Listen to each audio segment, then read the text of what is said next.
On his first day at a nearly all-white high school, where outsiders are spotted before the first bell, a new black student steps into class. He spots the only empty desk by the window, its surface worn from years of use.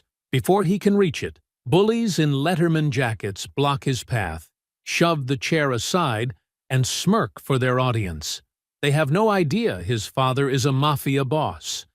To them, he's quiet, alone, and easy to intimidate. But what starts as a simple act of classroom bullying is about to spiral into something far more dangerous. Before we go any further, comment where in the world you are watching from and make sure to subscribe, because tomorrow's story is one you don't want to miss. The fluorescent lights hummed overhead as Malik stood in the doorway of his new English classroom. His worn paperback, a dog-eared copy of Native Son, pressed against his side through the fabric of his backpack. The smell of industrial floor cleaner and graphite hung in the air, mixing with the staleness of a room that had seen decades of students pass through its doors. His eyes swept across the classroom, taking in the faded motivational posters and the bulletin board crowded with honor roll photos. Not a single face looked like his. The sea of white faces staring back at him wore expressions ranging from indifferent to openly hostile. Several boys in Letterman jackets huddled together, their matching Cabela's hoodies and camo baseball caps marking them as part of the same clique. Only one desk remained empty, a scratched-up metal frame by the window. Malik's jaw tightened as he spotted the Confederate flag sticker partially scraped off the underside, its stars and bars still defiantly visible. He squared his shoulders and walked toward it, feeling the weight of 24 stares following his every move. The squeak of his worn sneakers on the linoleum seemed unnaturally loud in the tense silence. Malik reached the empty desk and set his backpack down beside it with a soft thump. Before he could pull out the chair, a pristine white Nike Air Max swooped up and planted itself firmly on the seat's edge. Kenny Mays, his Letterman jacket stretched across broad shoulders built from years of quarterback training, smirked up at Malik. "Go sit on the floor," he drawled, lounging back as if the classroom was his personal kingdom. His foot pressed harder against the chair, the clean white rubber sole a stark contrast against the scuffed metal. Behind Kenny, Cole Benton's sharp laugh cut through the air. The sheriff's son had his father's cold eyes and cruel mouth, both now twisted with obvious pleasure at the confrontation. Two more football players joined in the laughter, their matching jackets creating a wall of red and white fabric. Kenny's shoe suddenly pushed forward, the rubber sole grinding against Malik's thigh. The move was deliberate, a clear challenge that made Malik's muscles tense.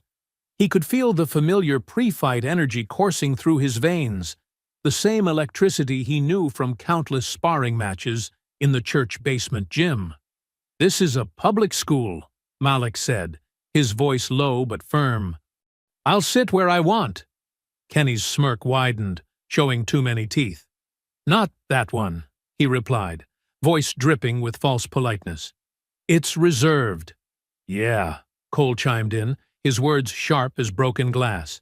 "For people who actually belong here. Not some charity case they dragged in to meet their quota." The classroom fell silent.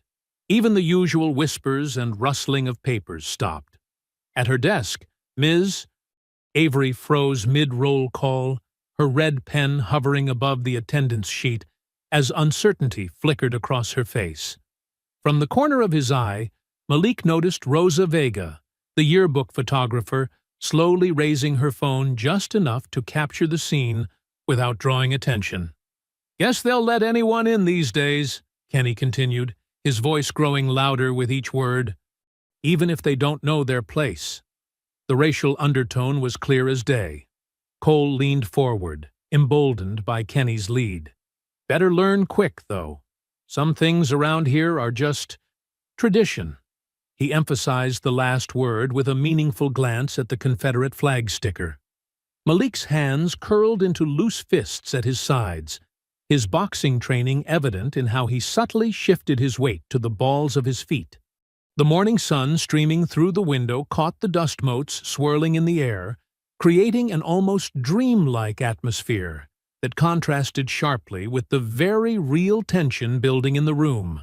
Kenny's grin turned predatory as he suddenly kicked back, shoving Malik's chair with enough force to send it skidding. In the same moment, Cole lunged forward and grabbed the desktop, flipping it upward toward Malik's chest. The desk crashed to the floor with a deafening metallic clang that echoed through the suddenly silent classroom. Malik's body instinctively dropped into the defensive stance drilled into him through countless hours of training. Feet shoulder-width apart, hands raised, elbows tucked, weight centered. His dark eyes locked onto Kenny's smirking face as the air crackled with the electricity of imminent violence. Malik's warning came out sharp and clear. "Step back. I don't want trouble." Kenny's response was a wild right hook that whistled through the air where Malik's head had been a split second before. Years of boxing training took over. Malik slipped the punch and drove his shoulder hard into Kenny's ribcage. The impact sent the quarterback stumbling backward, crashing into an empty desk with a metallic scrape against the floor. Before Malik could reset his stance, thick arms wrapped around him from behind. Cole's breath was hot against his neck as the sheriff's son tried to lock him in place. But Malik had drilled this exact scenario countless times in the church basement. He dropped his weight, twisted his hips, and hooked his foot behind Cole's leg. The throw was smooth. Cole's feet left the ground as Malik used the bigger boy's momentum to flip him over his hip. Cole landed hard in the aisle with a grunt that knocked the wind from his lungs. Rosa's phone tracked every movement, her steady hands capturing the perfect angle as a third football player, Tyler Matthews, charged in with fists swinging. Malik backpedaled, using an overturned desk frame as a shield. Tyler's wild punch glanced off Malik's forearm instead of finding its intended target. The impact stung, but Malik maintained his defensive position. Kenny had recovered by now, coming in low like a linebacker looking for a tackle. But Malik saw him coming. As Kenny lunged, Malik pivoted and brought his elbow down hard between Kenny's shoulder blades. The sharp crack of bone meeting bone made several students gasp. "Stop this right now!" Ms. Avery's voice cut through the chaos as she tried to reach the classroom phone. But the path to her desk was blocked by the maze of toppled chairs and scattered backpacks. Students pressed against the walls, their faces a mix of shock and excitement as they watched the fight unfold. The classroom door burst open with a bang. Leon Griggs, his gray janitor's uniform worn but crisp, wielded his mop handle like an old-time peacekeeper's staff. Despite his age, his movements were decisive as he used the wooden pole to create space between the fighters. "That's enough!" Leon's deep voice carried the weight of decades of authority. "Break it up!" Malik immediately took advantage of the intervention to step back, his hands raised to show he was done fighting. But Kenny wasn't finished. His face was red with rage and humiliation as he launched himself forward, ignoring Leon's command. The quarterback's shoulder caught Malik square in the chest, driving him backward until his spine hit the chalkboard. The impact sent a cloud of chalk dust into the air. The metallic taste of blood filled Malik's mouth where his teeth had caught his inner cheek. He wiped his lips with the back of his hand, leaving a crimson streak across his skin. Kenny drew back his fist for another blow, but Malik was faster. His palm shot out in a perfect strike, catching Kenny dead center in the chest. The force sent the quarterback reeling backward into the classroom bookshelf. Paperback novels and textbooks rained down around Kenny as he struggled to keep his feet. The room had devolved into complete disorder. Chairs lay on their sides like fallen soldiers. Loose papers covered the floor like fresh snow. Someone's notebook had exploded during the fight, sending loose-leaf pages floating through the air. The usually neat rows of desks had been transformed into an obstacle course of twisted metal and scattered supplies. Rosa's phone kept recording, capturing every detail. The way Malik had only struck in self-defense, how he'd been ambushed from multiple angles, the clear disparity in numbers. Her steady hands didn't miss a moment as Kenny's crew realized their star quarterback had been outmatched. The thunder of approaching footsteps echoed in the hallway. Multiple sets of heavy boots pounded against the linoleum, growing louder with each second. Cole was still trying to get up from the floor, his usual swagger replaced by a pained grimace. Tyler had backed away, suddenly less eager to continue the fight now that it wasn't 3-on-1. Kenny leaned against the bookshelf, one hand pressed against his chest where Malik's strike had landed, his face a mask of shocked disbelief. Leon kept his mop handle at the ready, creating a barrier between Malik and the others. The old janitor's eyes were sharp and alert, taking in every detail of the scene. His presence seemed to radiate a calm authority that even Kenny's crew couldn't ignore.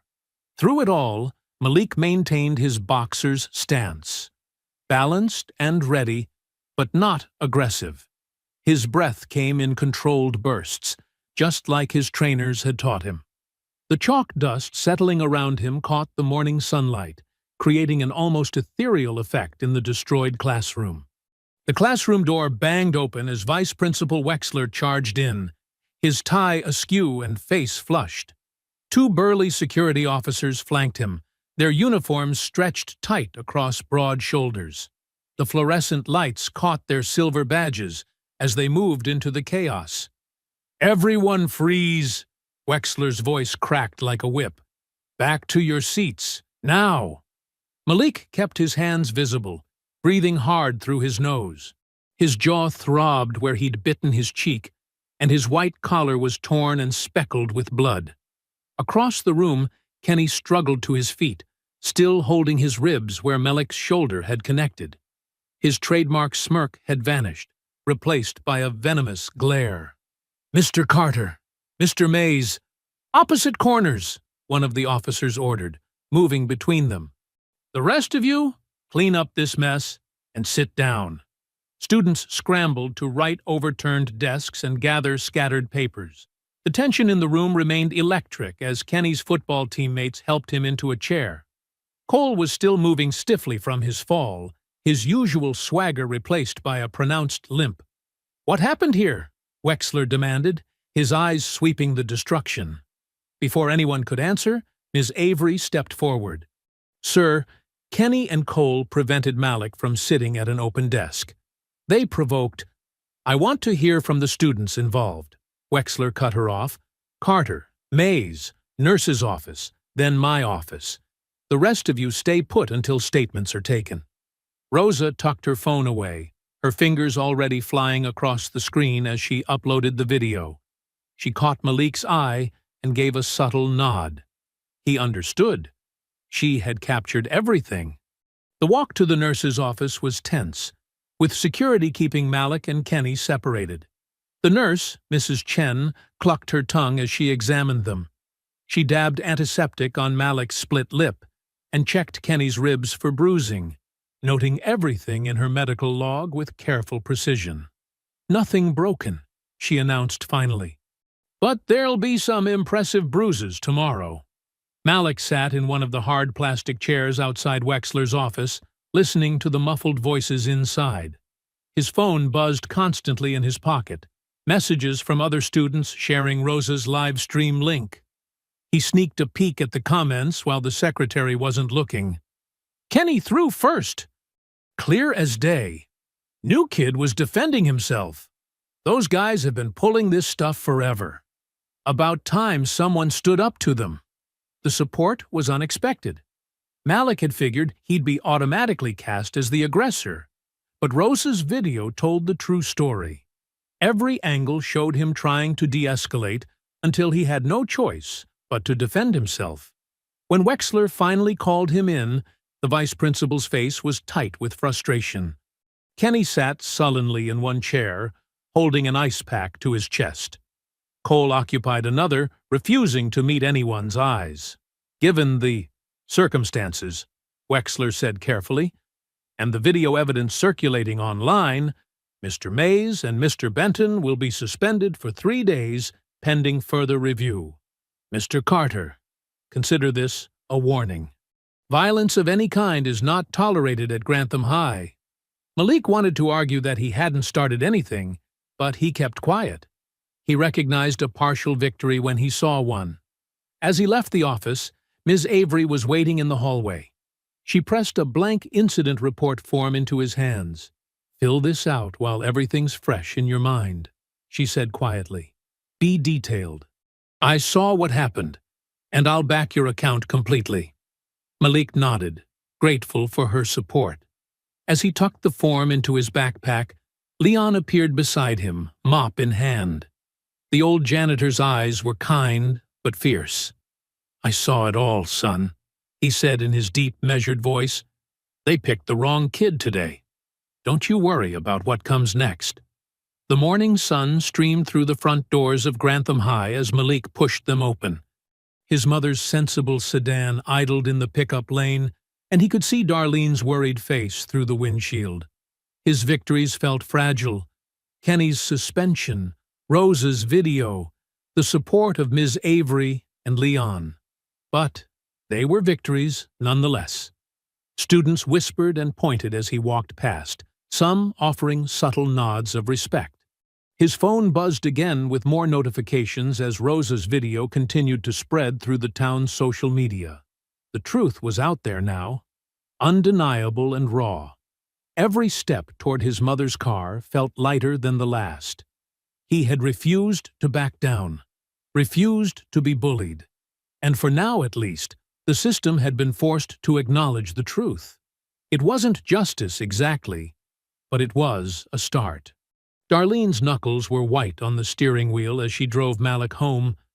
The late morning sun filtered through the trees lining their street, casting shifting shadows across the dashboard. "I understand why you fought back," she said, breaking the tense silence. "But you have to be careful. This isn't like your old school." Malik shifted in his seat, wincing as his jaw throbbed. "What was I supposed to do, Mom? Let them push me around?" She sighed, turning onto their street. "No, baby. You did what you had to do. I'm proud you stood your ground. She parked in their driveway and turned to face him. "We moved here for a fresh start. I don't want things getting complicated." Inside their small ranch house, Darlene wrapped ice in a dish towel while Malik sat at the kitchen table. The familiar scent of her signature pot roast filled the air, comfort food for a hard day. "Hold this against your jaw," she instructed, handing him the makeshift ice pack. 20 minutes on, 20 off. His phone buzzed again, the 15th time in the last hour. Malik checked the screen, seeing another message from Rosa with a screenshot of her video's view count. It had passed 5,000. "People are sharing it everywhere," he told his mother. "Most of them are on my side." Darlene spooned pot roast onto their plates, adding extra carrots to Malik's portion. "That's good, but don't let it go to your head. Eat your dinner while it's hot." They ate in companionable silence, the only sound the gentle clink of forks against plates and the steady hum of the window air conditioner. Malik's phone continued its irregular symphony of notification sounds. After dinner, Malik sprawled on the living room couch with his geometry homework, though he couldn't focus on the problems. His social media feeds were exploding with support. Fellow students sharing Rosa's video and calling out Kenny's crew for their behavior. The local news flickered on the TV at 9, and Malik's stomach dropped as he saw grainy footage of the fight. But something was wrong. The video started mid-brawl, showing only Malik throwing punches at Kenny and Cole. The crucial first moments were missing. "Mom," he called out, "look at this." Darlene hurried in from the kitchen, drying her hands on a towel. They watched in horror as Sheriff Roy Benton appeared on screen, his badge gleaming under the studio lights. "What we're seeing here is gang-style aggression," Benton declared, his folksy drawl carrying an edge of threat. "This kind of violence has no place in our schools. Rest assured, we're investigating all angles." "That's not what happened," Malik protested. "They cut out the beginning." Darlene sank onto the couch beside him, her face tight with worry. "I know, baby. I know." The next morning, Darlene's phone rang just as she was pouring their coffee. Malik watched her face darken as she listened to Vice Principal Wexler's voice on the other end. 10 days? She repeated incredulously. "Based on what evidence?" She listened for a moment longer. "We'll see about that, Mr. Wexler. Expect to hear from our lawyer." She hadn't even hung up when Malik's phone lit up with Ms. Avery's number. "Malik," his teacher's voice was rushed and quiet. "They took my phone. All my photos and messages from yesterday. The principal called me in this morning, told me to stay out of it, or—" She paused. "Just be careful, okay? This isn't right. But they're playing hardball." After the call ended, Malik watched his mother pace the kitchen, muttering under her breath. Finally, she stopped and squared her shoulders. "Stay here," she ordered. "Do your homework. I need to make a call." Malik listened to her footsteps heading down the hallway to her bedroom. He heard the creak of her closet door, followed by the sound of boxes being moved. Through the thin walls, he could make out the beeps of a phone being turned on. An old one, by the sound of its startup tone. Darlene's voice drifted through the wall, tight with tension, as she waited for someone to answer. The silence stretched until finally a deep voice rumbled from the phone's speaker, too muffled for Malik to make out the words. His mother's response was clear and sharp. "It's about your son." The black sedan glided down the quiet street like a shark through dark water, its engine barely more than a whisper. Under the yellow glow of streetlights, the car's pristine surface reflected the modest houses of their neighborhood. It pulled to a stop in front of Malik's home with practiced precision. Malik stood at his bedroom window, heart pounding as he watched a tall figure emerge from the back seat. Even in the dim light, there was no mistaking Giovanni Vitale's commanding presence. His charcoal suit looked like it cost more than their monthly rent, each movement deliberate and controlled as he straightened his silk tie. "Mom," Malik called out, his voice cracking slightly. "He's here." Darlene appeared beside him, wringing her hands in her apron. "I know, baby. I know this isn't ideal, but—" The doorbell chimed, cutting through the tense silence. Malik followed his mother to the front door, hanging back as she opened it. The porch light illuminated Gio's face, older than Malik remembered, with deep lines around his eyes and silver threading through his dark hair. But his eyes were the same. Sharp, calculating, missing nothing. "Darlene," Gio nodded politely, then fixed his gaze on Malik. "Son." That single word hung in the air between them, heavy with 7 years of absence. Malik crossed his arms, studying the father he hadn't seen since he was 10. "Why are you here?"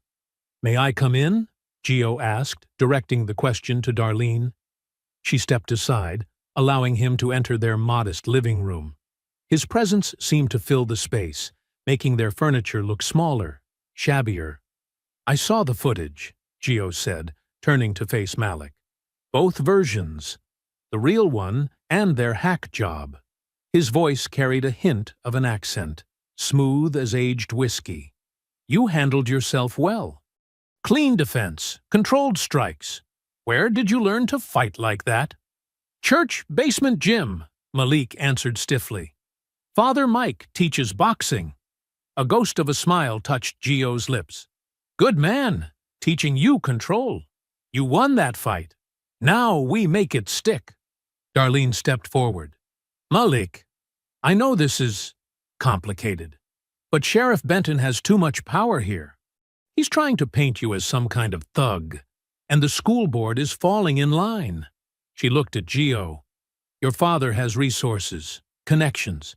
He can help make sure the truth comes out." "Through what? Threats? Bribes?" Malik challenged, meeting Gio's steady gaze. I won't be part of that. There are many ways to fight corruption, Gio replied calmly. Some require muscle, others money. But the most effective weapon is always the truth, when it's properly deployed. He moved to the window, scanning the street with practiced eyes. We'll do this your way, son. Legal channels, public pressure, documented evidence. But understand, they're already playing dirty. We need to be prepared to counter every move. Malik watched his father's reflection in the window glass. Why should I trust you? You disappeared for 7 years. Gio turned, and for a moment, something raw flickered across his composed features.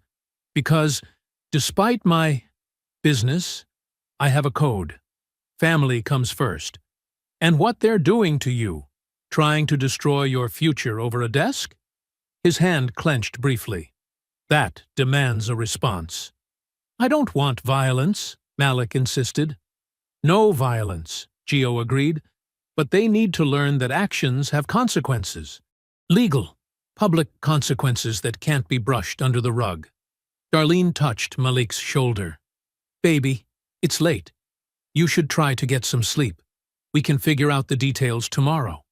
Malik looked between his parents, his mother's worried face, his father's dangerous stillness. The contrast was stark. Darlene in her simple house dress and apron, Gio in his $1,000 suit.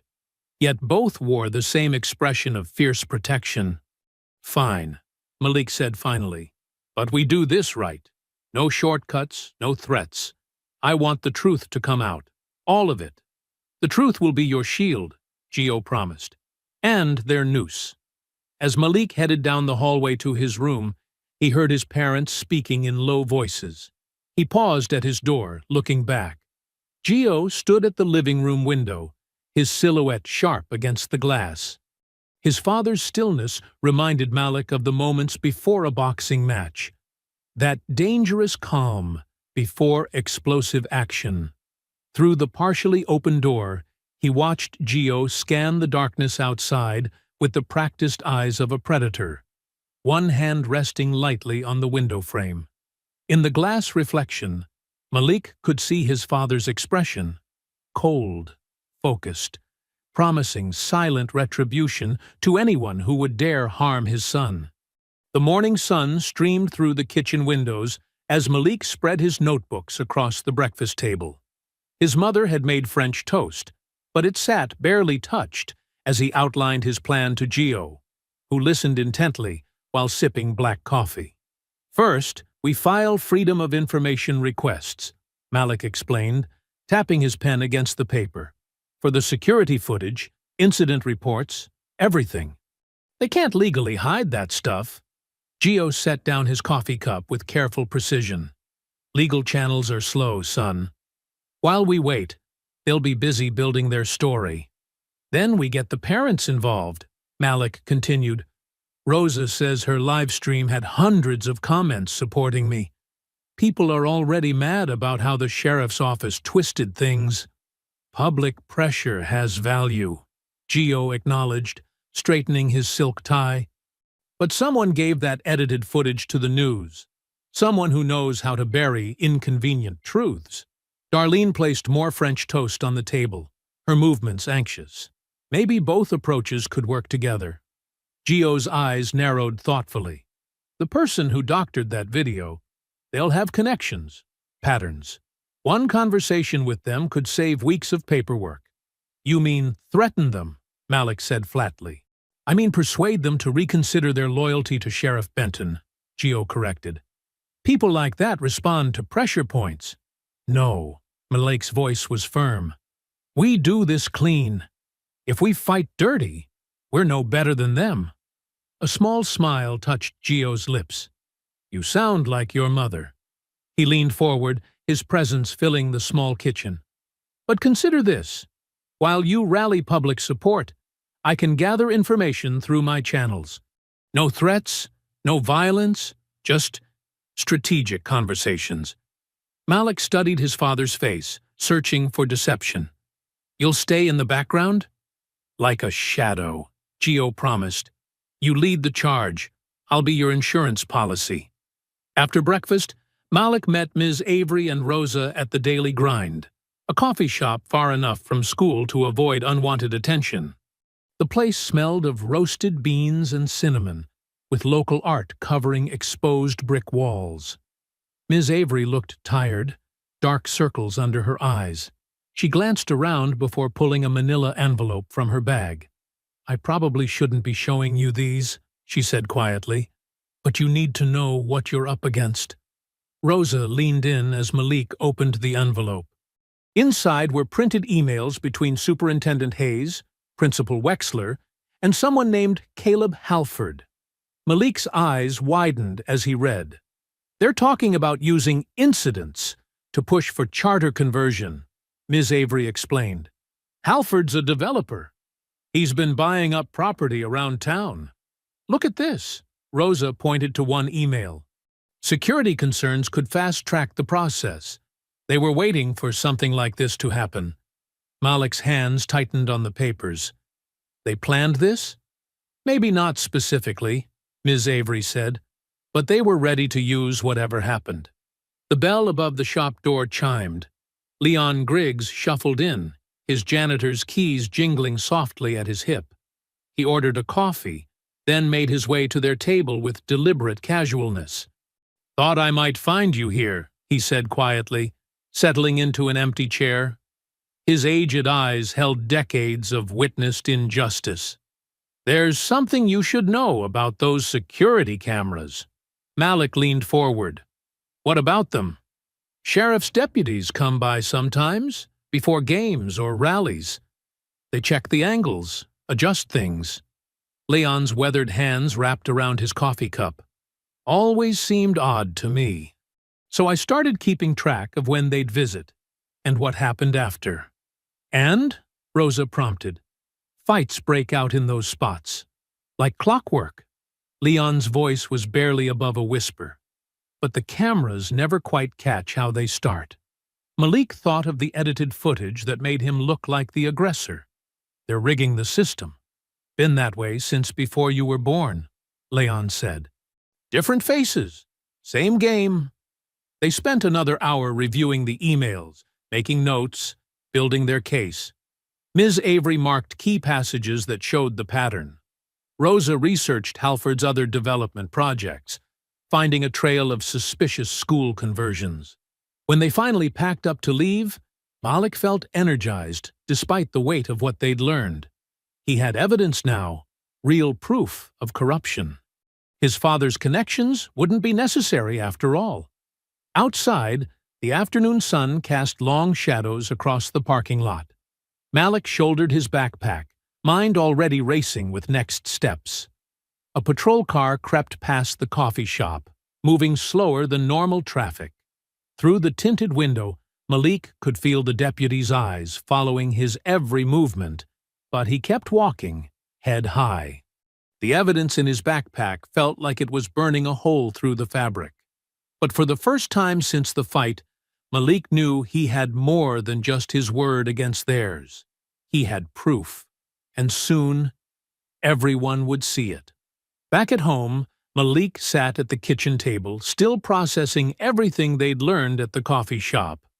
Darlene paced the living room, her fingers twisting nervously as Gio reviewed the emails Ms. Avery had given them. There's something else you need to see, Darlene said suddenly, stopping her pacing. She disappeared into her bedroom and returned with a thick black ledger, its corners worn smooth from handling. I didn't think it was important before, but now... Malik leaned forward. What is it? 2 years ago, I did bookkeeping for Caleb Halford. Darlene set the ledger down, her hand resting on its cover. There were these payments I couldn't quite make sense of, going to Cedar River Security. Gio's expression sharpened. Cedar River? That's run by Benton's cousin, Marcus. I thought Halford was just moving money around for property taxes, Darlene continued, opening the ledger to show columns of neat figures. You know how developers do. But look at the amounts, the timing. Malik studied the pages. Regular payments, all just under $10,000, flowing from Halford's development company to Cedar River Security. What does this mean? Gio's finger traced down the columns, his jaw tightening. This isn't tax management.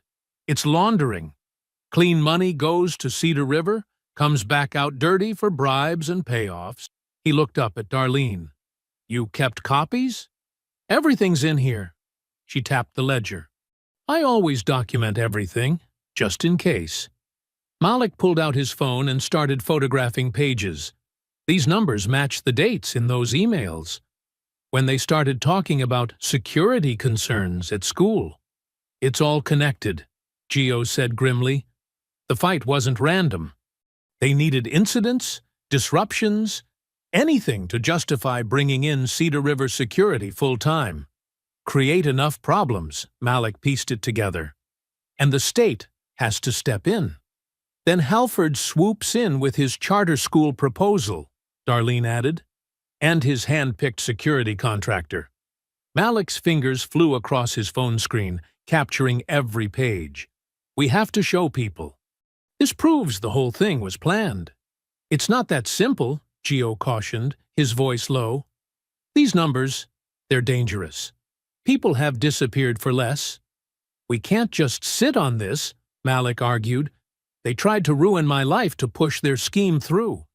Darlene touched his shoulder. Your father's right. We need to be careful how we use this. The sheriff, the superintendent, Halford, they're all connected, Gio explained. This ledger threatens millions in contracts, years of kickbacks. They won't just roll over. Malik stood up, frustration evident in every movement. So what? We let them get away with it? Let them keep targeting kids like me? No, Gio said firmly. We use it smart. Build our case. Find more proof. Make it so big they can't bury it. I kept these records because something felt wrong, Darlene said, but I never imagined it went this deep. The ledger lay open between them, its pages filled with evidence of corruption that reached from their kitchen table all the way to the highest offices in town. Malik thought about Kenny, Cole, and their staged confrontation, pawns in a bigger game they probably didn't even understand. If we go public, Gio warned, we need ironclad proof. Not just numbers, but... The crunch of tires on gravel cut through the night air. Through the kitchen window, headlights swept across the yard, illuminating the side of a patrol car. Malik's heart jumped as he recognized the distinctive shape of a campaign hat in the driver's seat. Sheriff Benton, Darlene whispered, her face pale. Heavy boots stepped onto gravel. The beam of a flashlight played across their front windows. Each step of the sheriff's measured stride toward their porch echoed like a countdown. Gio moved with fluid efficiency, gathering the ledger and sliding it into his suit jacket. Malik quickly deleted the photos from his phone's main gallery, backing them up to a private cloud folder instead. Darlene straightened the kitchen, making it look like any normal family evening. The porch boards creaked under the sheriff's weight. His shadow fell across their welcome mat, dark and imposing. They could see his silhouette through the frosted glass of their front door, hand raised to knock. Sheriff Benton's knock echoed through the house. When Darlene opened the door, he filled the frame, two deputies flanking him on the porch. "Evening, Ms. Carter." Benton's smile didn't reach his eyes. "Got some business with your boy." "What business?" Darlene's voice was steady, but her hands gripped the doorframe. "New evidence has come to light in the assault case." Benton adjusted his gun belt. "We're here to take Malik into custody." Malik stepped forward, his heart pounding. "What new evidence?" "The surveillance footage shows you attacking 3 students without provocation." Benton nodded to his deputies. "Felony assault charges have been filed." "That's a lie," Malik said. "Rosa's video shows—" "Son, put your hands behind your back." Benton reached for his cuffs. Gio moved from the shadows, his presence filling the room. "I'd like to see this warrant." Benton's eyes narrowed slightly. "And you are?" Giovanni Vitale, Malik's father. Gio's voice was calm but carried weight. I assume you have proper documentation? One deputy produced papers. Gio read them carefully while Benton watched, tension crackling between them. The warrant was legitimate, if suspicious in its timing. Malik, Gio said quietly, cooperate for now. Our lawyer will meet us at the station. Darlene's face crumpled as the deputies cuffed her son. Malik kept his head high, refusing to give Benton the satisfaction of seeing fear. They led him down the porch steps, past curious neighbors peeking through windows. Mom, it's okay, Malik called back. They can't twist the truth forever. At the station, they put Malik in an interview room with peeling paint and flickering fluorescent lights. The public defender arrived first, young, overwhelmed, clutching a battered briefcase. 20 minutes later, a woman in an expensive suit walked in, introducing herself as Patricia Chen from Martinez and Associates. Mr. Vitale retained us, Chen said, setting down her leather attaché case. I'll be taking point on this case. The public defender looked relieved. Chen reviewed the charges, her manicured nails tapping the desk as she read. The prosecution claims new video evidence shows premeditation, she said, but they're withholding it as part of an ongoing investigation. Rosa recorded everything, Malik insisted. Her live stream shows exactly what happened. Interesting you mentioned that. Chen pulled out her phone. The original video's been removed from all platforms. Technical glitch, they claim. Across town, Rosa was discovering the same thing. After deputies had examined her phone for evidence, her footage had vanished. Not just from social media, but from her device entirely. The backup she'd thought was safe in the cloud was corrupted, showing only static. Meanwhile, Gio's driver, Tony, sat in an unmarked car watching Deputy Myers leave the station. The deputy's cruiser wound through back roads to a decrepit fishing shack by the river. Tony filmed as Myers met a man in a Cedar River security jacket. Money changed hands. A USB drive disappeared into Myers's pocket. In the courthouse the next morning, Judge Martinez looked uncomfortable. The prosecution's case seemed solid on paper, but something felt off. Chen methodically pointed out inconsistencies, timeline issues, and the convenient disappearance of exculpatory evidence.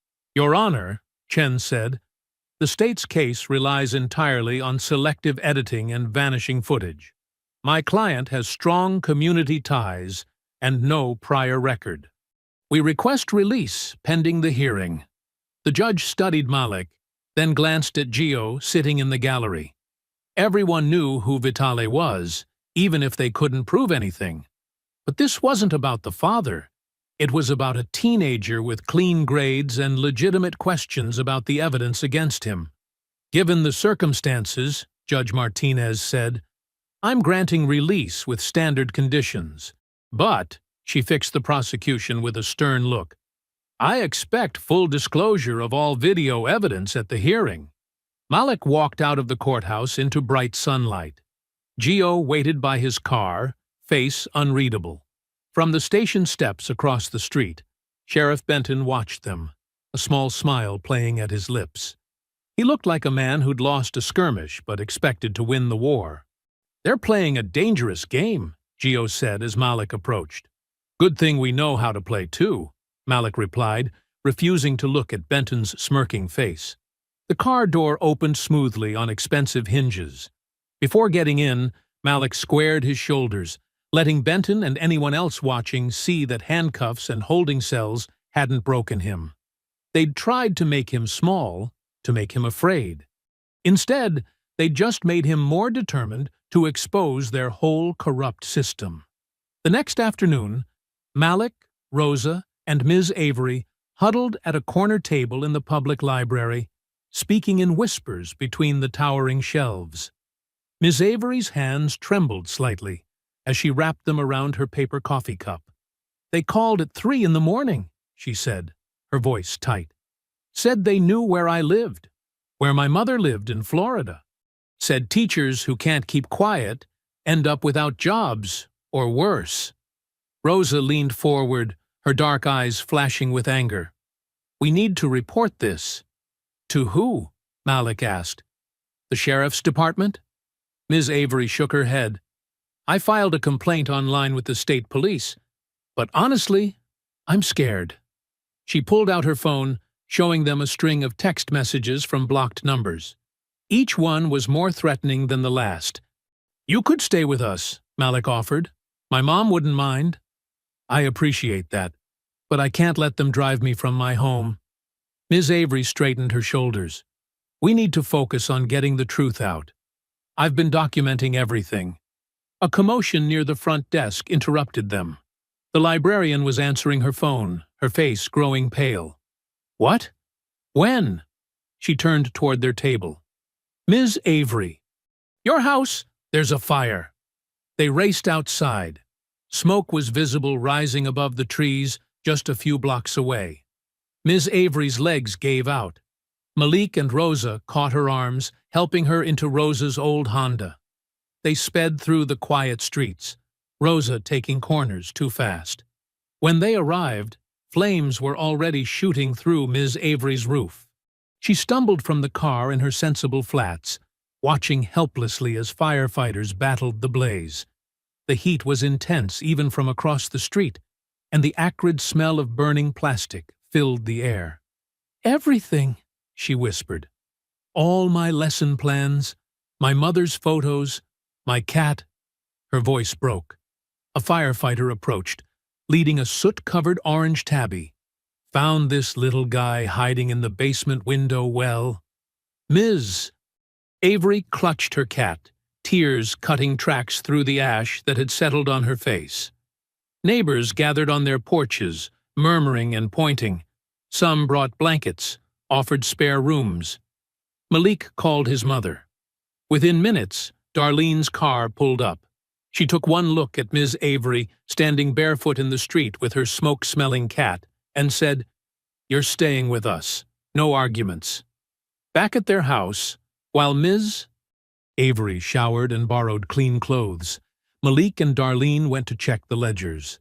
Darlene opened her bedroom closet, reached behind a row of hanging clothes, and froze. They're gone. Her voice was hollow. She pushed hangers aside frantically. The whole box is gone. Malik's stomach clenched. Without those ledgers, they had no proof of the payments between Halford and Cedar River Security. No evidence of the corruption. But Darlene's fear transformed into a small, fierce smile.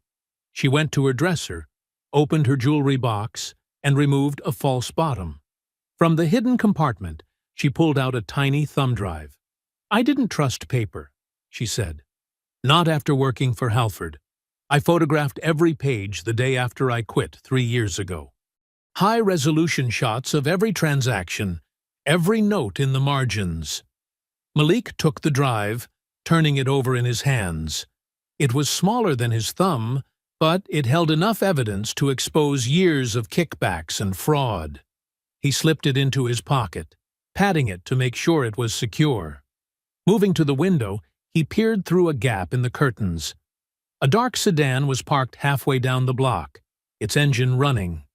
The streetlight gleamed dully off its tinted windows. Behind him, he could hear Ms. Avery talking softly to her cat in the guest room, Darlene making up the bed with fresh sheets. Normal sounds that felt surreal against the weight of the thumb drive in his pocket and the watchful presence of the car outside. The fire had been a message. The stolen ledgers were a warning. But somehow, their enemies had underestimated Darlene's foresight and Ms. Avery's determination. They thought they were dealing with a troublemaking student, a nosy teacher, and a single mom. Instead, they'd created a team that grew more dangerous with each attack. Rosa texted, Fire marshal saying electrical fault. BS. You okay? Malik typed back, Safe. Ms. A with us. Got evidence they tried to steal. Call you tomorrow. He watched the idling car, memorizing its shape and position. Whatever came next, they had to move carefully. One wrong step, and it wouldn't just be a house fire or stolen papers. But they had the truth now, safely digitized and hidden. All they needed was the right moment to use it. The cat wandered over, rubbing against his legs. From the street, the flash of brake lights suggested the watching car was finally leaving. Malik let the curtain fall back into place, feeling the hard edges of the thumb drive press against his leg through his pocket. Their evidence was safe, even if they weren't.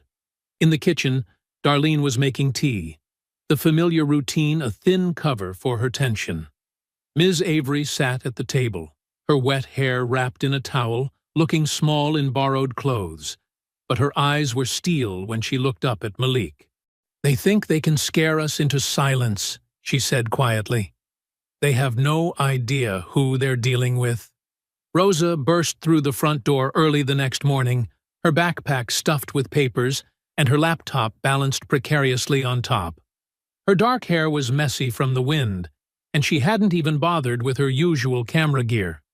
"You won't believe what I found," she said, spreading documents across the kitchen table. "Messages." Avery's cat watched from the windowsill as Rosa arranged property records, zoning maps, and printed emails in neat rows. Malik leaned over the papers, still nursing his first cup of coffee. "What are we looking at?" "Property transfers." Rosa pointed to highlighted sections. "Look at the dates. Halford's company has been quietly buying up land around the school for months. But this is the big one." She tapped a document dated just 2 weeks ago. "He's got an option to purchase the athletic fields. All of them. Football stadium, baseball diamond, track, everything." Darlene came closer, frowning. "Those fields have been school property for 50 years. They can't just sell them." "They can if the school goes into state receivership," Ms. Avery said quietly. She'd spent the night in their guest room and looked tired but determined in the morning light. If there's enough documented violence and instability, the state can take control. Then they can liquidate assets. Malik picked up one of the papers, studying the fine print. "The option is worth millions. Prime location, right by the river. Perfect for luxury condos," Rosa added. "Halford's company already has the architectural renderings. I found them on a developer's website. They just hadn't gone public yet." The pieces started falling into place in Malik's mind. So, the fight in class was bait, Ms. Avery finished. They needed incidents, documented problems they could point to as evidence the school was failing. The edited video, the arrest, even the fire. Malik's hands clenched. "It's all about making the school look dangerous and out of control." Rosa nodded. "Once the state takes over, they can bring in Cedar River security full-time. Private security, private management, and private profits," Darlene said bitterly. "Those ledgers make more sense now. Halford was paying people off to look the other way while he set this up." Gio appeared in the doorway, impeccable in another tailored suit despite the early hour. He'd been staying at a hotel in town, but his presence seemed to fill the kitchen. He studied the documents without touching them. "This is bigger than a schoolyard fight now," he said. "Real estate deals, corrupt officials, millions of dollars at stake. These people won't just back down if you expose them." "We have to try," Malik insisted. "They're trying to steal our school, turn our fight into their profit." "They'll come at you harder," Gio warned. "Not just threats. They'll try to destroy your reputation, your mother's job, anything they can use." Rosa straightened up. "Let them try. We have proof now. The property records, the security contracts, the doctored video. Once people see how it all connects..." "People see what they're told to see," Gio cut in. "Trust me on this. I've watched plenty of truth get buried under money and influence." "So, we just let them win?" Malik demanded. "Let them use me, use all of us, to steal what belongs to everyone?" Ms. Avery spoke up from where she sat, cradling her coffee. There are still good people in this town. Parents who care about their kids' education. Teachers who believe in doing what's right. And students who know how to make things go viral, Rosa added with a fierce grin. Malik studied the documents again, seeing beyond the legal language to what they really meant. The calculated cruelty, the cold manipulation of people's lives for profit. His jaw still ached from the fight, and he could smell traces of smoke in Ms. Avery's borrowed clothes. "The truth is worth it," he said finally, meeting his father's eyes, "even if it's dangerous. Especially if it's dangerous." Gio was silent for a long moment, then nodded slightly. "Then we make sure the truth hits so hard they can't bury it." They spent the next hour planning their next moves. Rosa would compile everything into a digital timeline. Ms. Avery would reach out to other teachers quietly. Darlene would contact former co-workers who might have seen similar patterns in Halford's books. The cat jumped down from the windowsill and wound between their legs as they talked, perhaps sensing their determination. Outside, the morning grew brighter, sunlight catching on the scattered papers that mapped out corruption in neat typed lines. Malik's phone buzzed, a text from Kenny. "Meet us at the old mill tonight. We can settle this."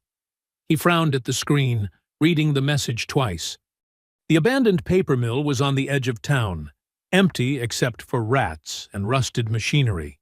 It was exactly the kind of place someone would choose for an ambush. Malik stared at Kenny's text message, his stomach tight with suspicion.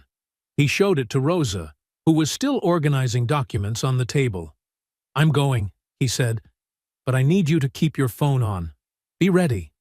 Rosa's eyes widened. "That's crazy. It's obviously a trap." "I know. But if I don't show up, they'll say I'm scared." Malik pocketed the thumb drive with the ledger photos. "Just be ready to record or call for help." The old paper mill loomed against the darkening sky, its broken windows like empty eye sockets. Malik's footsteps echoed on the cracked pavement as he approached the loading dock where Kenny and Cole waited. Their Letterman jackets glowed red in the sunset. "Look who showed up," Kenny called out, his smile too wide. Cole lounged against a rusty rail, trying to look casual. Malik stayed by the corner, keeping space between them. His boxing training screamed danger. Their body language was wrong, too relaxed for guys who'd been humiliated in class. "What do you want?" Malik asked, scanning the shadows behind them. "To talk," Kenny said, spreading his hands. "Maybe we got off on the wrong foot." "Yeah," Cole added. "All this drama over a stupid desk? Let's work something out." Malik's muscles tensed as they tried to circle closer. He shifted his weight, keeping both in view. "There's nothing to work out. You attacked me, got caught, and now you're trying to cover it up." Kenny's fake smile vanished. "You think you're so smart, don't you? Coming here with your fancy clothes and your attitude. Running to Daddy when things get tough," Cole sneered. "Like you didn't run to yours?" Malik shot back. "At least my father doesn't hide behind a badge while—" A scrape of boots on metal cut him off. Dark shapes emerged from the mill's shadowy doorways. Large men in leather vests, with patches showing crossed axes. Iron Guard patches. Malik recognized them from town, the bikers Sheriff Benton used for unofficial work. "Crap," Malik muttered, backing up. He counted 5 men, all built like brick walls. Kenny's smirk turned ugly. "Not so tough now, huh?" The first biker lunged. Malik ducked the grab, driving an elbow into ribs. His boxing training took over. Slip, strike, move. He caught another with a hard right to the jaw, but there were too many. A massive arm locked around his throat from behind. Malik drove his heel down, broke free, but took a crushing blow to his ribs. He staggered, gasping. 2 more grabbed his arms. Pain exploded in his shoulder as they wrenched it back. A fist like a hammer smashed into his stomach. Another cracked across his jaw. Through blurring vision, he saw Kenny and Cole watching, their faces lit with mean satisfaction. Then the night erupted in new violence. 3 figures materialized from the darkness like avenging angels. Gio moved with terrifying grace, his expensive suit rippling as he broke the nearest biker's arm with a single sharp twist. The crack echoed off the mill walls. Gio's men were just as efficient. One swept a biker's legs, driving him face first into the concrete. The other caught a wild punch and turned it into a throw that sent 200 pounds of leather-clad muscle flying. Malik slumped against the wall, tasting blood. Gio's knee found another attacker's solar plexus with surgical precision. The man folded like paper. Kenny and Cole tried to run, but Gio's men cut them off. "Touch my son again," Gio said, his voice colder than the river in winter, "and there won't be enough left of you to—" Police sirens split the air. Red and blue lights strobed across the mill's weathered walls. Sheriff Benton emerged from his cruiser, deputies fanning out behind him.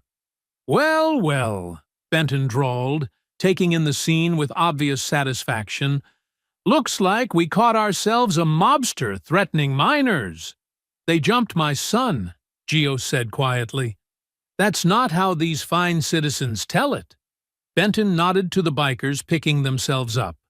"They say you came here looking for trouble, making threats." Deputies moved in with handcuffs. Gio didn't resist, but his eyes found Malik's.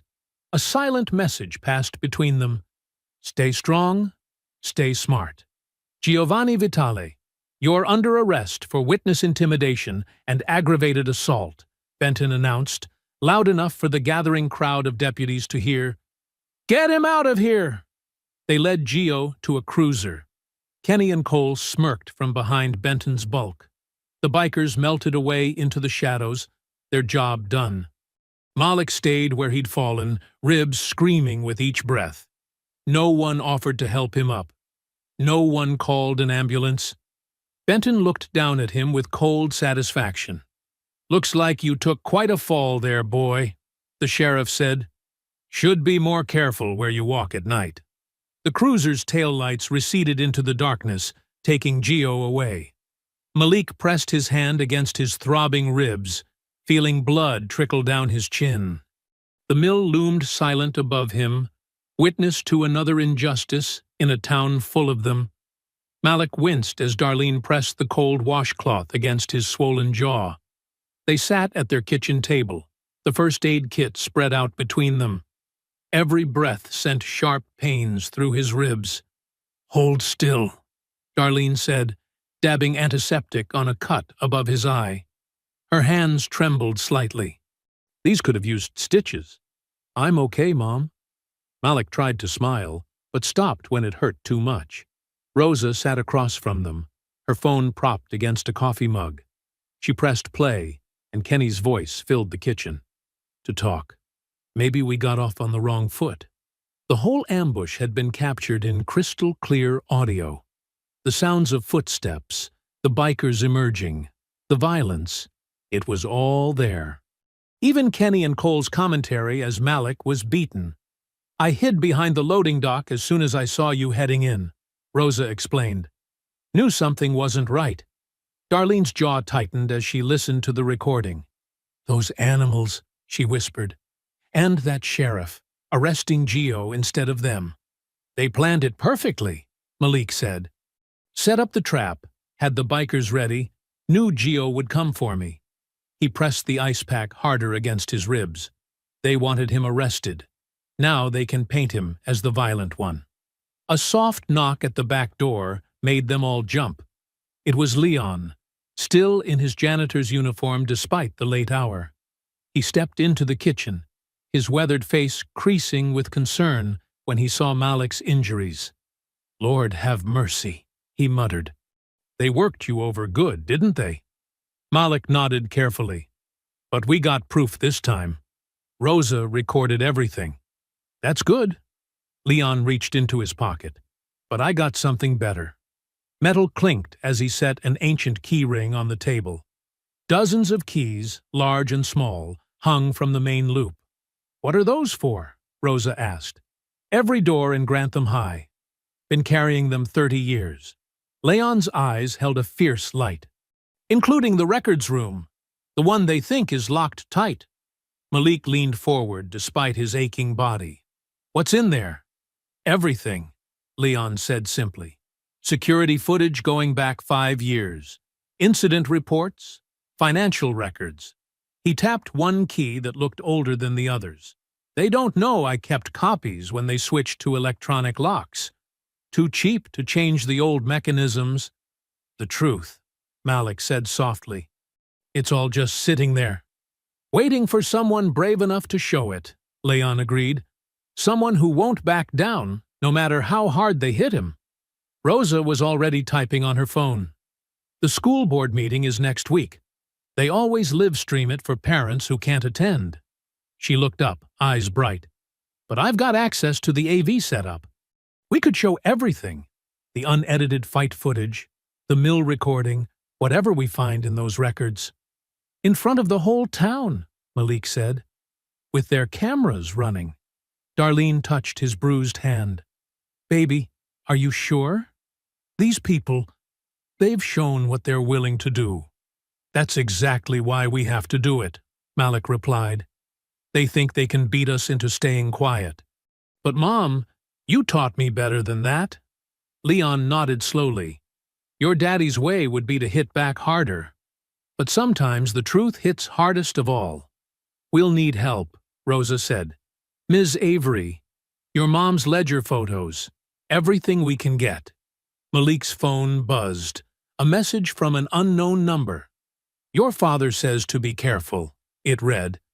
He can help if you need it. Malik typed back quickly. We're doing it our way. Then he looked at the others gathered around his kitchen table. First, we need to see what's in that records room. Tomorrow night, Leon said. I'll leave the side door unlocked during basketball practice.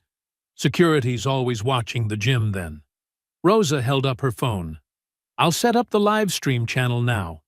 They'll never be able to take it down fast enough once it starts. Darlene squeezed Malik's hand. I'll get those ledger photos ready. And baby? She touched his bruised face gently. I'm proud of you. For fighting smart, instead of just fighting. Malik looked at the key ring glinting under the kitchen lights. Each key was a door, and behind those doors lay the truth about Grantham High, about Kenny, about Benton, about all of it. They'd tried to bury that truth under threats and violence, but they'd made a mistake. They'd thought Malik would break like others had before him. Instead, each blow had only made him more determined. Now he had proof, allies, and a plan. Let's get to work, he said, reaching for the keys. The gymnasium buzzed with nervous energy as parents and students filled the bleachers. Basketball championship banners hung overhead, their gold letters catching the fluorescent lights.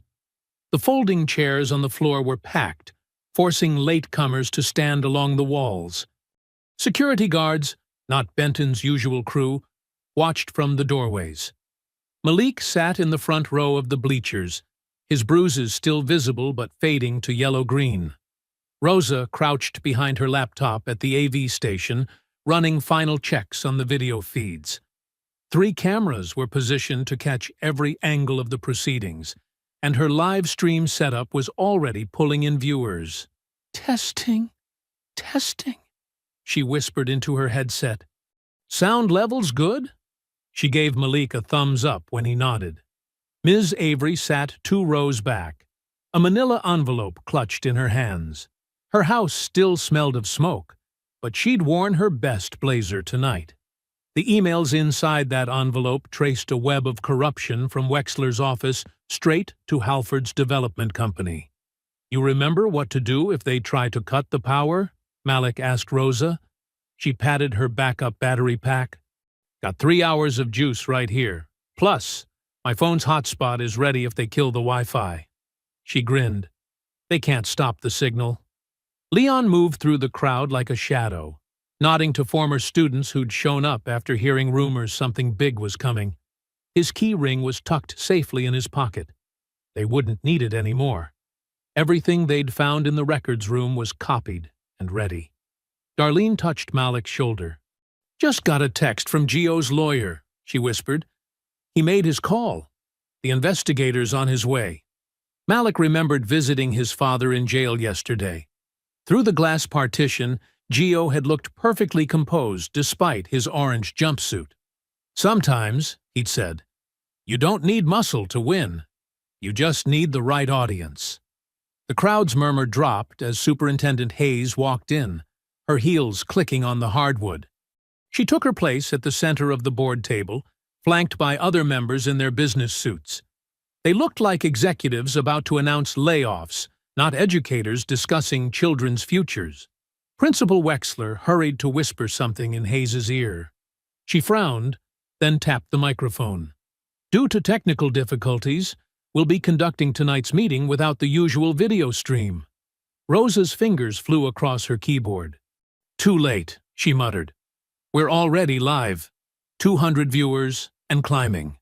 Malik felt the flash drive in his pocket, heavy with truth. The unedited security footage showed everything. Kenny's crew planning the original attack, Benton's deputies adjusting cameras, the systematic harassment of other students who'd been targeted before him. Each file was time-stamped and backed up in triplicate. "Remember, Mrs." Avery had told him that morning, "Speak clearly and stick to facts. Don't let them rattle you." A police cruiser's lights flashed through the high windows. Not a local car, state plates. Darlene squeezed Malik's hand. "That's our backup arriving." The board members shuffled papers, preparing to begin. Hayes lifted her gavel, but before she could bring it down, the gym's side door opened. Sheriff Benton strode in, his badge catching the light. He scanned the crowd until he found Malik, then smiled coldly. Malik stood, his heart steady despite everything.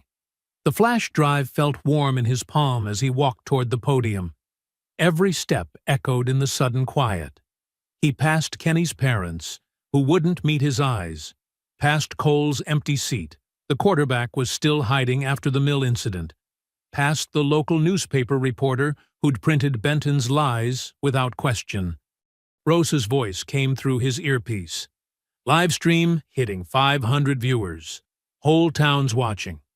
He reached the podium and placed the flash drive beside the microphone. Behind him, he heard Ms. Avery opening her envelope, Darlene unfolding the ledger photos, Leon shifting forward in his seat. They were ready. The gymnasium fell silent as Hayes prepared to begin the meeting. Malik's fingers rested on the flash drive, one small piece of plastic that would change everything. Through the windows, he could see more state vehicles arriving, their lights painting the parking lot in red and blue. The truth was no longer trapped in locked rooms or buried in doctored footage. It was here, in this gym, ready to break free. They'd tried to teach Malik his place, tried to make him accept their lies. Instead, he'd learned a different lesson. Sometimes justice just needs a spotlight. Hayes raised her gavel one final time. Malik stepped up to the microphone. Hayes's gavel struck the wooden block, but Malik was already speaking. "Before we begin tonight's agenda, I have evidence of systematic corruption in our school system." His voice carried through the microphone, clear and steady. The projector hummed to life, casting a bright rectangle on the wall behind the board members. The unedited security footage began to play, showing Kenny and Cole approaching Malik's desk that first day. Unlike the cropped version Benton had released, this showed everything. The Confederate flag sticker, Kenny's first shove, Cole flipping the desk. The sound of Malik's backpack hitting the floor echoed through the gym's speakers. Gasps rippled through the crowd as the violence unfolded. Parents covered their mouths watching Kenny throw the first punch, seeing how Malik defended himself against 3 attackers. Ms. Avery's calls for help were clear on the audio. The full context changed everything. "This is the real footage," Malik said. "Not the edited version Sheriff Benton gave to the news." He clicked to the next file. And here's why it was changed. Email headers flashed across the screen. Messages between Superintendent Hayes, Principal Wexler, and Caleb Halford detailed their plan. Words like incidents, security concerns, and state intervention jumped out in highlighted yellow. They needed the school to look dangerous, Malik continued, his voice growing stronger. Because Mr. Halford here had already arranged to buy our athletic fields once the state took control. He nodded to Darlene, who stood and held up enlarged photos of the ledger pages. These are records of payments from Cedar River Security to various officials, laundered through shell companies. The gymnasium erupted in angry murmurs. Hayes banged her gavel repeatedly. "This is out of order! Security! Shut down that projector!" The double doors burst open. Sheriff Benton strode in with Halford and several deputies. "This meeting is now a crime scene," Benton announced. "Everyone stay seated while we secure potential evidence." But the crowd was already on their feet, shouting questions. Parents pressed forward, phones recording everything. Rosa's fingers flew across her keyboard, making sure every second streamed live to the thousands now watching online. Suddenly, 3 men in leather vests pushed through the crowd, Iron Guard members playing their part in Benton's scheme. They charged toward the stage where Malik stood. The first one reached for the laptop. Malik grabbed a fire extinguisher from the wall and pulled the pin. White chemical powder blasted into the biker's face, creating a choking cloud. The man stumbled backward, crashing into his partners. Leon appeared like a ghost in the chaos, his mop handle spinning with the skill of decades. He caught one guard in the stomach, another across the shoulders. Parents surged forward, forming a wall between the students and Benton's men. "The files are already uploaded," Rosa shouted over the noise. "You can't delete them anymore." Through the gym's windows, emergency lights painted the scene in strobing red and blue. State police vehicles squealed into the parking lot. Investigators in suits pushed through the doors, badges raised. "State Bureau of Investigation!" A senior agent's voice cut through the chaos. "Everyone freeze! This is now a state-level investigation." The Iron Guard members tried to slip away, but parents blocked the exits. Deputies looked uncertainly at Benton, who had gone pale. Halford was already backing toward a side door when 2 agents intercepted him. The lead investigator reached the stage, speaking into his radio. "Evidence team, secure those computers. Nothing gets deleted." He turned to Malik. "Young man, we got a very interesting call about tonight's meeting. I think you have some files we need to see." Malik stood straight at the podium, his voice carrying over the settling crowd. The live stream counter showed over 10,000 viewers. Everything they'd discovered was now impossible to hide. "You told me where I could sit," he said, looking directly at Kenny's parents, then at Benton, Hayes, and finally Halford. "Now we all see where you've been sitting. And on whom." The silence that followed felt like a thunderclap. State agents moved through the crowd, collecting devices and statements. Ms. Avery handed over her envelope of emails. Rosa's archived footage played on repeat on the wall, the truth looping endlessly for all to see. The gymnasium that had witnessed so many games, victories, and defeats now held a different kind of score settling. Parents hugged their children. Students filmed everything on their phones. The power structure that had seemed so untouchable just hours ago was crumbling in real time, live streamed for the world to witness. Through it all, Malik remained at the podium, watching justice unfold with quiet satisfaction. The flash drive that had started it all sat innocently beside the microphone, its small light blinking steadily like a beacon in the storm. The arrests started at dawn the next morning. State police cruisers rolled through Grantham's quiet streets, lights flashing but sirens silent. Sheriff Benton was led out of his house in handcuffs, still wearing his bathrobe. His son Cole watched from an upstairs window, face pale with shock. At the school district office, Superintendent Hayes was escorted from her morning coffee meeting. The charges echoed through the building: conspiracy, fraud, evidence tampering. Her perfectly maintained composure finally cracked as cameras caught her ducking into the back of an unmarked car. Principal Wexler didn't wait for them to come. He resigned by email at midnight, but state investigators found him at his sister's lake house by noon. The evidence was already overwhelming: emails, texts, and financial records painting a clear picture of corruption. Caleb Halford proved harder to find. He'd emptied his office and disappeared, but his private jet never left the regional airport. State police found him in the hangar, arguing with his pilot about weather delays. The developer's expensive suit couldn't hide his desperation as they read him his rights. Kenny Mays and his father showed up at an emergency school board meeting to appeal his expulsion. They left quickly when parents began sharing video clips of the mill ambush on their phones. Both Kenny and Cole's football scholarships were withdrawn within days. Ms. Avery returned to her classroom to a standing ovation from her students. The school board, under temporary state oversight, awarded her full back pay and a formal apology. The insurance check for her burned house arrived with a note promising priority investigation of the arson. Malik watched it all unfold with a mix of satisfaction and exhaustion. His shoulder still ached from the mill fight, but he stood straighter now. Students who'd once avoided his gaze now smiled and nodded in the halls. Even the football team kept their distance, their former arrogance deflated by their leader's disgrace. Gio's release from jail came without fanfare. He emerged into the sunshine, straightened his tie, and met Malik for lunch at a small diner downtown. Their conversation was quiet, but meaningful. "I'm pulling back from certain operations," Gio said, stirring his coffee.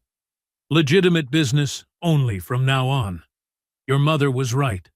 There are better ways to handle things." Malik nodded, understanding the weight of this change. "The truth worked," he said. "It did." Gio's smile was small but genuine. "You showed me something, son." The town held meetings in churches and community centers, addressing years of ignored problems. Leon spoke about patterns he'd witnessed over decades. Parents shared stories of their children's experiences. Rosa's video footage became a teaching tool for the district's new anti-bullying program. The old power structure's collapse revealed deeper roots of change. Cedar River Security's contracts were terminated. The athletic fields remained with the school. A new sheriff was appointed, promising transparency and community oversight.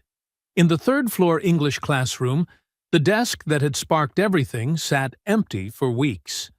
Students would glance at it during class, but no one claimed it as territory.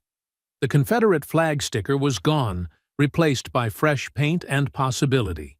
When the new school year began, Malik arrived early on the first day. The hallways still held that floor wax smell, but something felt different, lighter. He walked into Ms. Avery's classroom and paused in the doorway, taking in the scene. New posters covered the walls, diverse authors, protest poets, voices of change. The honor roll board now showed faces of every color. Morning sunlight streamed through clean windows, making the room glow. Malik moved to the desk by the window, his steps unhurried. A small brass plate caught his eye, newly mounted on the desktop. The engraving was simple but powerful. "Open to all." He ran his fingers over the letters, feeling their permanence. Rosa came in, camera hanging around her neck as always. She chose a desk 2 spaces over, unpacking her notebook with a quiet smile. Other students filtered in, filling the room with casual chatter. No one stared or whispered when Malik sat down. Movement in the hallway drew his attention. Gio stood just outside the door, wearing one of his immaculate suits. Their eyes met briefly. His father gave a single, dignified nod. pride without possession, approval without control. Then he turned and walked away, footsteps fading into the school's morning bustle. Malik settled into his seat as Ms. Avery began taking attendance. The desk felt solid beneath his arms, no longer a symbol of division, but a simple place to learn. Through the window, he could see Grantham spreading out below the school hill, its streets and buildings bathed in new day's light. I hope you enjoyed that story. Please share it with your friends and subscribe so that you do not miss out on the next one. In the meantime, I have handpicked 2 stories for you that I think you will enjoy. Have a great day.